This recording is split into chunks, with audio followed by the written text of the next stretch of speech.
Bacaan Alkitab kita hari ini terdapat dalam Kejadian 48.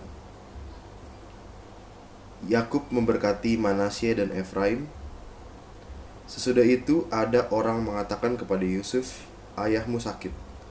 Lalu dibawanyalah kedua anaknya, Manasye dan Efraim.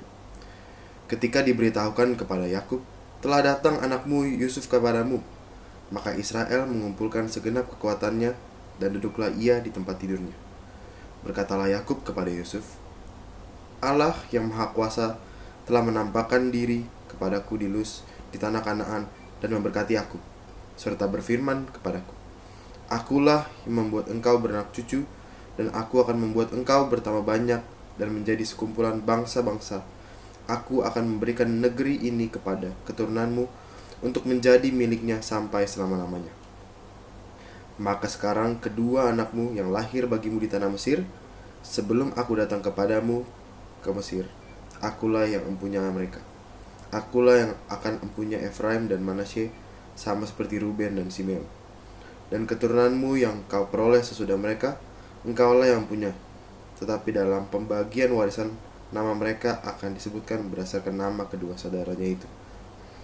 Kalau aku pada waktu perjalananku dari Padan, aku kematian di tanah Kanaan di jalan, ketika kami tidak berapa jauh lagi dari Efrata, dan aku menguburkannya di sana, di sisi jalan di Efrata, yaitu Betlehem."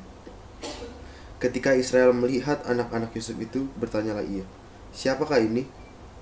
Jawab Yusuf pada ayahnya, "Inilah anak-anakku yang telah diberikan Allah kepadaku di sini." Maka kata Yakub, "Dekatkanlah mereka kepadaku, supaya ku berkati mereka." Adapun mata Israel telah kabur karena tuanya, jadi ia tidak dapat lagi melihat. Kemudian Yusuf mendekatkan mereka kepada ayahnya, dan mereka dicium serta didekap oleh ayahnya. Lalu berkatalah Israel kepada Yusuf, "Tidak kusangka-sangka bahwa aku akan melihat mukamu lagi. Tetapi sekarang Allah bahkan memberi aku melihat keturunanmu."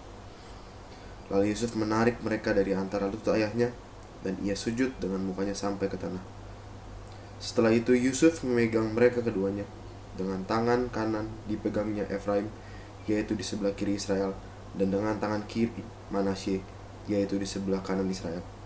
Lalu didekatkannya lah mereka kepadanya. Tetapi Israel mengulurkan tangan kanannya dan meletakkannya di atas kepala Efraim, walaupun ia yang bungsu, dan tangan kirinya di atas kepala Manasye, jadi tangannya bersilang, walaupun Manasye yang sulung. Sudah itu diberkatinya lah Yusuf, katanya, "Nenekku dan ayahku, Abraham dan Ishak, telah hidup di hadapan Allah. Allah itu sebagai Allah yang telah menjadi gembalaku selama hidupku sampai sekarang. Dan sebagai malaikat yang telah melepaskan aku dari segala bahaya, ialah kiranya yang memberkati orang-orang muda ini, sehingga namaku serta nama nenek dan bapakku, Abraham dan Ishak,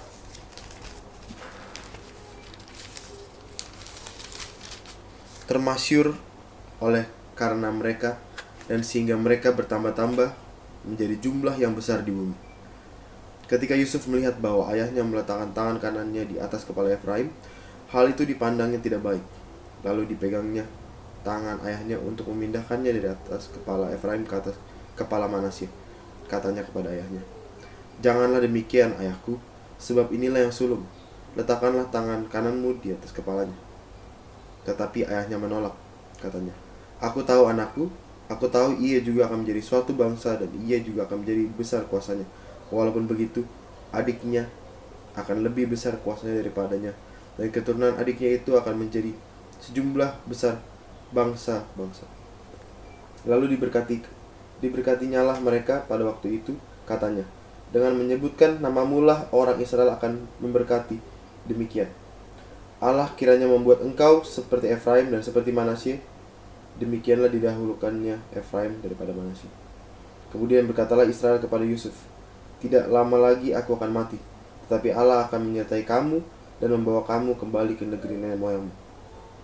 Dan sekarang aku memberikan kepadamu sebagai kelebihanmu daripada saudara-saudaramu suatu punggung gunung yang kurebut dengan pedang dan panahku dari tangan orang Amori."